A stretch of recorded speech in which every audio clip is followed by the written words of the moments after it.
est réunis là maintenant pour un petit Dvar Torah sur Parashat Vayetse.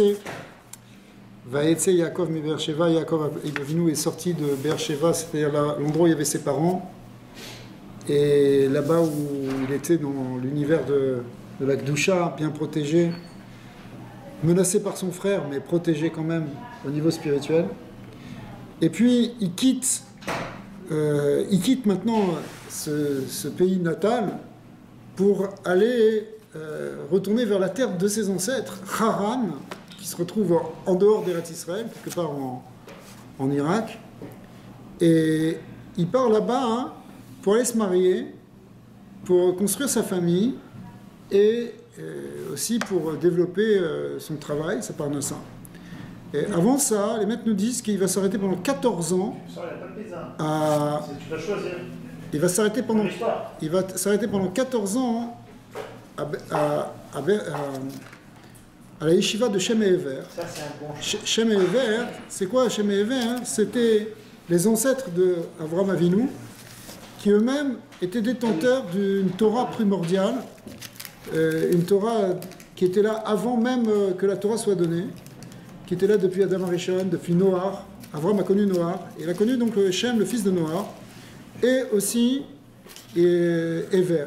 Et voilà qu'Yaakov Avinu, il apprend pendant 14 ans, parce qu'avant de sortir et d'aller travailler, il va d'abord se remplir de Torah.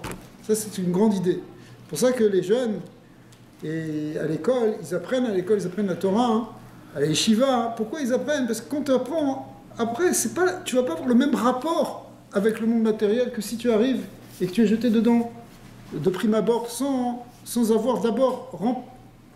être d'abord rempli de la sagesse de la Torah. Et Avraham Avinu, Yaakov il fait ça. Maintenant, une fois qu'il va de là, et là, dans ce monde-là, dans le monde de la yeshiva, il est dans la Torah Temet, il n'y a pas de choses négatives contre lui. Il est dans la sagesse de vérité, la Chochmat HaEmet.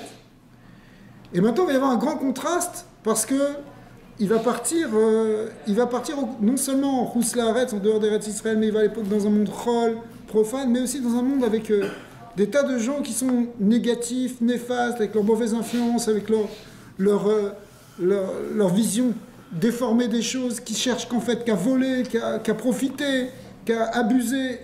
Et Yaakov Avinu, il va être confronté à tout un certain nombre d'obstacles qui vont venir d'abord de son oncle Lavan, de son frère Esav, qui vont vouloir vraiment l'anéantir, comme on dit au début de la Haggadah, que Lavan, il a voulu faire pire encore que ce qu'avait fait Paro. Paro, il a voulu détruire un peuple, mais Lavan, il a voulu déraciner le peuple à sa source en tuant Yaakov Avinu.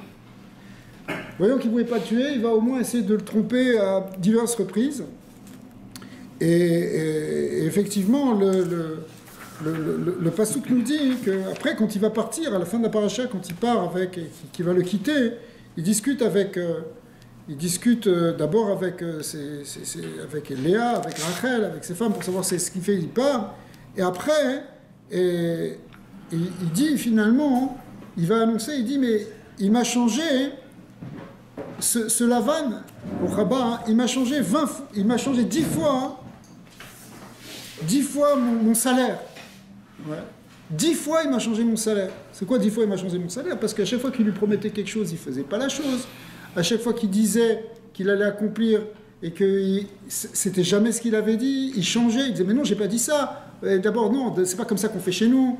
Peut-être je te dis ça, mais en réalité je peux pas faire autrement parce que c'est comme ça qu'on fait.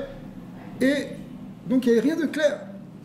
Ça c'est ce monde-là du sheker, ce monde du mensonge où on trompe, où on fait croire quelque chose, où on laisse croire quelque chose. Ça c'était le spécialiste et Lavan. Mais Lavan, c'est pas simplement un personnage de la Bible qui est là longtemps. Lavan, il est là parmi nous, il est même en nous. Parce qu'on a tendance à faire ça si on se contrôle pas. Si on n'a pas une volonté ferme de rester émette et de chercher la vérité et d'être honnête dans ce qu'on dit, eh bien, ce Yetzer Hara qui s'appelle Lavan, il va nous aider à tromper les autres, ou même voire à nous tromper nous-mêmes. Parce que nous-mêmes, on va se dire, ouais, on va faire ça, ouais. Et puis bon, on s'arrange, mais qui c'est qui perd à la fin? C'est notre Neshama. D'accord? Et qui c'est qui fait ça? C'est Lavan. C'est le Yetzer Hara. C'est une forme de Yetzer Hara, exactement. Parce que Yaakov Avinu, il est confronté à toutes les formes de Yetzer Hara. Après, ça va être Esav, ça va être encore pire. Mais d'un côté, ça va être plus direct aussi, et ça. Mais pour l'instant, c'est Lavan dans la parcha de cette semaine. Et on va voir ici que on va faire un petit texte de Rabbi Nathan qui explique ça sur ce pasouk. Donc le verset nous dit Vatachalef et maskurti asere manim. Il a changé mon salaire 10 fois. Veze bechinat Yaakov ishtam bechinat emet. Et Rabbi Nathan dit comme ça. Yaakov, lui, c'est l'homme intègre. Tam, c'est-à-dire il est intègre, il est pas non, il cherche pas à tromper, à calculer. Il fait ce qu'il doit faire. Il veut servir le Créateur. Bechinat emet, il cherche la vérité. Il est dans la vérité. Kemoshe katouf titan emet le Yaakov, le verset le dit explicitement que la vérité est donnée à Yaakov. Shayedeze ayayachol laamod keneged bechinat achosher agadol shel Esav Yodeat Saïd, bechinat kitsaïd bepi. Et grâce à ça, il a pu d'abord traverser les premières épreuves avec Esav, qui était un grand trompeur lui aussi, puisqu'il était Tsaïd Bépiv, c'est-à-dire qu'il capturait les gens par sa parole. C'est quoi capturer les gens par sa parole? C'est un manipulateur, c'est quelqu'un qui utilise son Kohar sa force de parole pour arriver à ses fins personnelles. D'accord? Shiu Ikar, Chasherat Sitra Achara. Et là, Rabbi Nathan, il dit quelque chose de très important, parce que c'est peut-être pas évident au départ. Il dit ça, c'est les plus grandes ténèbres qui viennent de la Sitra Achara. C'est-à-dire que les forces du mal, elles prennent leur force dans la parole de Sheker, dans la parole trompeuse. C'est ça qui amène les ténèbres dans le monde. Pour autant, on pourrait dire les ténèbres dans le monde, il y a plein de raisons qui en est, il y a des difficultés. Il y a des difficultés, mais la plupart des hommes, la plupart des difficultés, elles sont amenées par des hommes en réalité. Regardez ce qui se passe aujourd'hui. Il pourrait y avoir des tas de choses beaucoup bien meilleures. On pourrait vivre dans un monde beaucoup plus agréable s'il n'y avait pas toujours des gens qui essaient de tromper les autres, les abuser, les voler, etc. D'accord? Et les détruire, les tuer. Mais ça commence par une parole trompeuse. C'est pour ça que ce qui définit Esav, c'est qu'il est Tsaïd Bépiv. C'est qu'il trompe par sa parole. Pourtant, il ne faisait pas que ça. Il tuait, il volait, il violait. Mais ce qui était l'essentiel, en fait, ça partait de là, d'une parole trompeuse. C'est pour ça que nous, le tikkun, c'est au contraire la parole émette. Ouais. Et aussi, évidemment, par rapport à Lavan, puisqu'on est dans le sujet de Lavan, chez les Marbo, Vatachalef et maskurti aseret pamim. Aseret mani. Chez Mitnaged, bishkarav, vermim yotav, bekama chilufim veshinuyim le en mispar. Lui, il est tout le temps en train de tromper, de faire des changements sans arrêt. C'est très important de ne pas changer sa parole. Ça, c'est quelque chose... Voilà, on est exactement ici. Lavan, c'est celui qui change la parole. Tu ne peux pas changer ta parole. Tu as dit quelque chose, tu t'es engagé. Bien sûr, on voit, par exemple, d'ailleurs, Yaakov Avinu, il va faire un éder. Yaakov Avinu, il s'engage. Si on a fait un éder, on peut éventuellement faire Tarat Nedarim dans certains cas. Mais tu t'engages avec quelqu'un, tu lui dis quelque chose, ne change pas au dernier moment. Ça s'appelle la ruse de Lavan si tu fais ça. Tu ne peux pas changer au dernier moment. Tu ne peux pas le faire tromper. Tu t'es engagé, c'était clair. Tu dois rester clair, tu dois rester dans ta parole, dans tous les domaines. Qui karachocher ou sheker shiu marchir eineb briata. C'est quoi ce qui amène les ténèbres? En fait, c'est ce qui amène une mauvaise vue. Les ténèbres, elles sont là parce qu'on ne voit plus. Pourquoi on ne voit plus? Parce qu'il y a du mensonge. Le mensonge, il assombrit l'existence. Il assombrit le monde, il assombrit les créatures. Valken Kta va donner nous Rabbeinu. C'est pour ça que Rabbi Nachman dit dans la Torah Nun Aleph, Sheikar Yetzarara ou Sheker. L'essentiel du Yetzara, c'est le mensonge. Chez Ra ou à Touma, c'est la Touma, c'est le mal, c'est ça, le Sheker, le mensonge, c'est vraiment, c'est la source de l'impureté, c'est tout ce que tu veux. C'est les politiciens. Oui, mais ça c'est bien de dire les politiciens parce que tu rejettes la faute sur les autres, mais il faut qu'on regarde en nous. Ouais, parce que le problème c'est qu'on a un Esav en nous, on a un Lavan en nous, c'est avec lui qu'il faut qu'on deal. Bien sûr, il faut qu'on deal aussi avec le Esav qui est dans l'autre, celui qui veut nous tromper, et il faut savoir aussi, pas tomber dans les panneaux non plus, parce qu'on voit bien que Yaakov Avinu, bien qu'ils sont un Ishtam, il faut bien qu'il sorte en même temps de la tromperie justement de Lavan et de Esav. Il ne peut pas non plus se faire avoir complètement. Mais nous aussi, on doit faire attention de ne pas se faire tromper par nos ennemis. Mais d'un autre côté, il ne faut pas le développer en nous. Valken, il carré ça, ou émettre. Et c'est pour ça que l'essentiel du conseil, Si nous, on veut sortir des ténèbres et sortir le monde des ténèbres, c'est par le Emet, la vérité.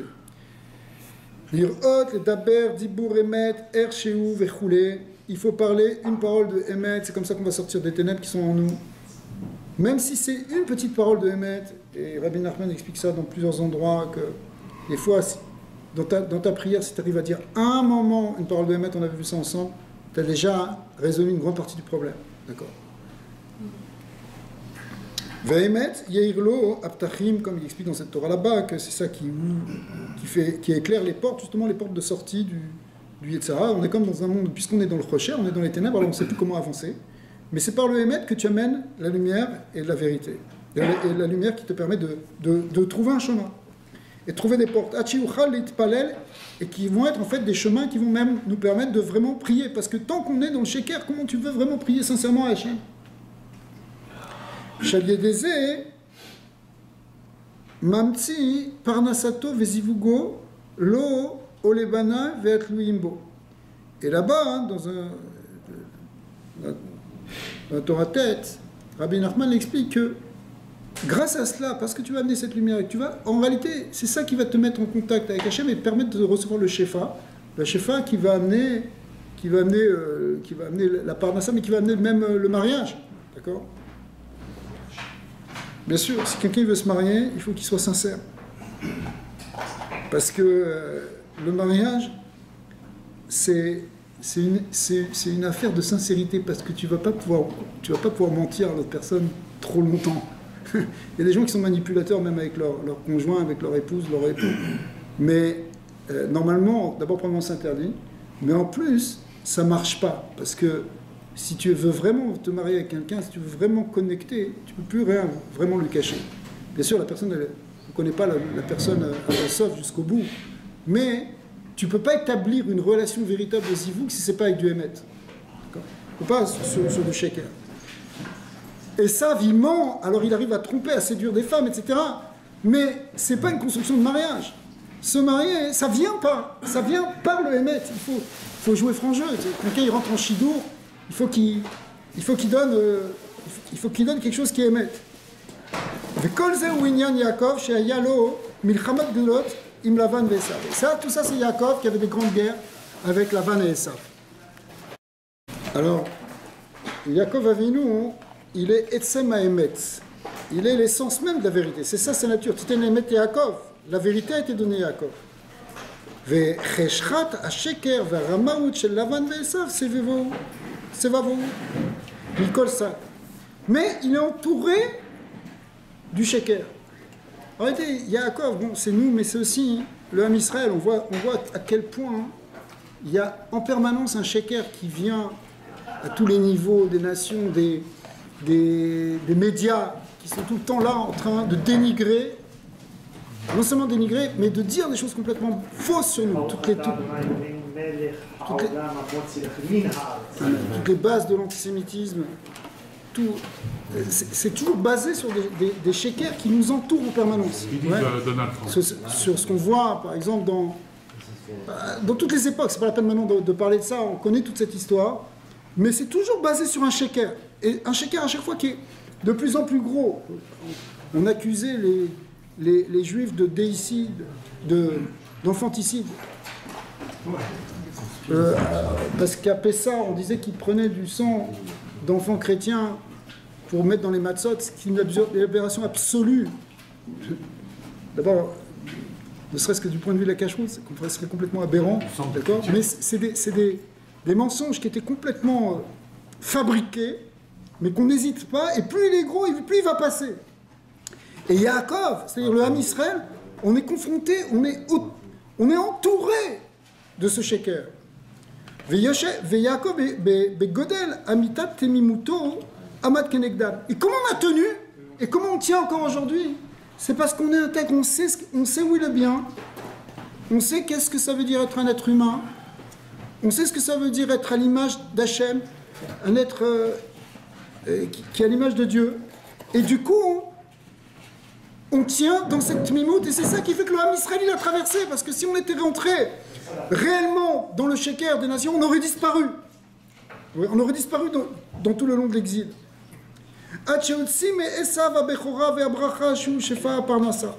Mais en réalité,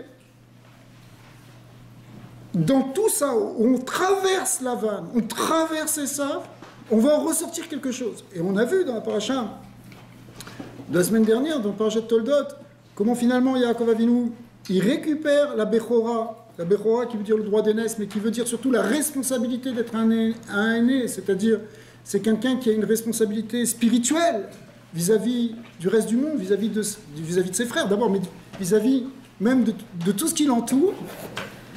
Et d'autre part, la Beracha, qui en fait, le Shefa ici, Rabbi Nathan en parle du Shefa Parnassa, mais c'est pas seulement le Shefa Parnassa, c'est toute la bénédiction qui doit descendre dans le monde, et qui est en fait la réparation, la vraie réparation de l'humanité. Au début de la création, on voit que, dans le 6e jour de la création, on voit que Hachem, il a béni Adam. Adam, il a été béni. Il y a une bénédiction qui est donnée sur l'humanité. Mais cette bénédiction, elle va être perdue et transformée en malédiction, avec l'histoire du serpent. Et, en quelque sorte, la malédiction, c'est tout le malheur de l'homme. On va travailler à la sueur de son front, etc. C'est les souffrances existentielles d'être dans ce monde matériel. Mais le Ham Israël, Yaakov Avinu, il répare ça. Et c'est pour ça qu'il doit récupérer la bénédiction. Avraham, Yitzhak, Yaakov, ils cherchent la bénédiction. Avraham Avinu va recevoir une bracha d'Hachem, une bracha de Melchizedek qui est Hachem. Il récupère ce qui est béni, il récupère la bénédiction. Canaan, il a été maudit, chas v'shalom, mais Israël, il va récupérer la bracha. Et quand cette bracha, après ça, cette bracha, elle doit se répandre pour le monde entier. Parce que le Ham Israël, finalement, il doit distribuer cette bracha autour pour toutes les nations. Mais d'abord, il faut qu'il récupère cette bracha. Esav, il veut la bracha, mais il ne veut pas la bechora, il ne veut pas la responsabilité. Donc, il risque de prendre une bracha qui va, au contraire, l'amener à détruire le monde. Yaakov Avinu, il est responsable, donc la bénédiction, il va en faire du bien. Quelqu'un qui est riche, c'est une grande bracha. Mais qu'est-ce que tu fais de cette bracha? Est-ce que tu fais du bien autour de toi, ou est-ce que ça t'amène à ta propre perte ou à la perte des autres? Il y a des gens dans certains pays, on ne va pas les citer, qui parce qu'ils sont très riches, ils écrasent leur peuple, ils s'enrichissent, ils achètent des armes et des armes et des armes, et qu'est-ce qu'ils font avec? Ils laissent le peuple complètement disparaître. Alors où est ta richesse? Est-ce que tu es un béchor? Toi tu es un chef, un béchor. Est-ce que tu te prends comme quelqu'un responsable des autres? Yosef Hatzadik, lui, il s'est retrouvé dans cette place de Bechora, il était devenu le vice-roi d'Égypte. Par où il s'est retiré? Il a dit maintenant tu fais ce que tu veux, c'est toi qui dirige le pays. Eh bien, qu'est-ce qu'il a fait? Il a organisé l'économie. Et il a distribué à tout le monde, il aurait pu s'enrichir et laisser. Non. Il a eu une méthode pour faire ça, mais en tout cas, il a distribué. La bracha, c'est le shefa de la Parnassa. Mais ce shefa de la Parnassa, il faut aller le récupérer. Et il faut récupérer parce qu'ils savent, ils veulent prendre. Vous savez, le Beth Amikdash, c'est marqué que par le Beth Amikdash, c'est là que descend tout le Shefa du monde. Et que normalement, la Parnassa, elle vient par le Ham Israël, elle vient par le Beth Amikdash et Yerushalayim, et après elle est distribuée dans le reste du monde. Dans le Galout, le Beth Amikdash est détruit, alors ça passe par l'extériorité, ce qu'on appelle la Choaïm, par la Klippa, et après nous on reçoit les résidus. C'est pour ça que le Ham Israël, pendant toute l'histoire du Galout, il est en général plus pauvre que les autres. Mais à la fin du Galout, ça s'inverse. Et au contraire, avec la Géoula, on voit que la bracha revient chez le Ham Israël, mais c'est pour le bien des nations. C'est pour ça que si les nations, elles savaient à quel point ce serait bien de faire le Beth Amikdash, elles s'empresseraient de le construire. Parce qu'en réalité, la bénédiction, elle viendrait par là. Mais elle vient à condition qu'on cherche le Hémet, qu'on cherche la vérité, qu'on cherche le bien. Et ça, c'est Yaakov Avinu qui fait ça, c'est le Ham Israël. Et comme on n'a jamais perdu ça, pendant toute l'histoire du Galout, pendant toute l'histoire de la traversée de la Vanne et des Saves, et bien finalement, on tient le coup et on arrive à la fin, on s'appelle Israël, et finalement on récupère complètement et la Bechora, puisqu'on le reconnaît comme le Bechor de l'humanité, et la Beracha, parce que la Bracha, elle va être distribuée dans l'humanité par le Ham Israël, Venibrechu Becha Kol Mishpechot Adama. Ok. Alors, pour ça, hein, la force qui nous amène à ça, c'est le Hémet, et Rabbi nous dit c'est le Dibour Hémet, parce que le Sheker, c'est le Dibour Sheker. Donc, ce qui permet de tenir avec ça, c'est notre parole, une parole sincère dans la tefila, une parole sincère avec notre prochain, donc dans la tefila, dans notre parole à Dieu, dans notre parole avec l'autre. C'est pas on prend un vêtement de religieux et on parle au nom d'Allah, on parle au nom de Dieu et on veut dire en réalité toutes nos pulsions les plus négatives. On a une parole vraie par rapport à Dieu. Le Ham Israël, il ne parle pas au nom de Dieu. Il dit Bezrat Hashem avec l'aide de Dieu, mais pas au nom d'Hachem. Au nom d'Hachem, il faut vraiment être un grand prophète pour le faire. Mais pas n'importe qui peut faire ça. La parole, elle doit être vraie. C'est pas parce que ça t'intéresse de ça que tu vas dire que tu t'abrites derrière ça, ou tu t'abrites derrière autre chose, ou tu t'abrites derrière l'humanitaire. En réalité, tu es un raciste véritablement. D'accord? La parole, elle doit être vraie. Elle doit nous sortir du shaker, et c'est ça qui va nous permettre d'arriver jusqu'au bout. Milavan otsi kol zivugo ve'ashirut gadol ou shnei masar shifteya. On voit que en réalité, chez Lavan, où c'était toute la problématique de la parnassa, où il devait travailler, il devait se marier, il devait faire des enfants, finalement, il a réussi à construire sa famille. Bon, à niveau personnel pour nous aussi, c'est pareil. On doit construire notre famille, on doit construire notre vie dans ce monde. On n'est pas simplement des mystiques désincarnés. Et donc, on affronte le monde de Lavan avec le monde de l'économie, le monde en même temps des mensonges qu'il y a derrière cette économie qu'il faut arriver à déjouer. Mais en réalité, à un niveau même plus profond, c'est comme ça que Yaakov Avinu, il va construire les Shifteya, c'est-à-dire les 12 tribus d'Israël. Il va construire en réalité, justement, ce Ham Israël qui va être capable d'être le support de la volonté d'Hachem. Akol al-yedeh godel ha'emet. Et tout ça, c'est pas le fait de faire grandir le Emet. Al-yedeh zeh, lodai shehem enam yichunim la'achshir alav chas v'shalom. Non seulement les ténèbres ne vont pas gagner contre nous, mais en réalité, c'est le Emet qui va nous éclairer et qui va éclairer le monde. Alors, Bezrat Hashem, on voit qu'on est encore quelque part, des fois, dans cette fin de galoute, il y a encore beaucoup d'opposition contre le Ham Israël, et pourtant, ceux qui veulent regarder, ceux qui veulent voir, nous, en tant qu'Ham Israël, on voit bien, mais même dans le Ham Israël, il y a besoin de birouim des fois. On voit bien qu'en réalité, le modèle qu'amène le Ham Israël, c'est un modèle qui est valable pour tout le monde, c'est un modèle d'humanité, c'est un modèle de vérité. Et Bezrat Hashem, on va tenir avec ça, et finalement, le monde entier va finir par le reconnaître, et ce sera avec Géoula Shlema. Magnifique.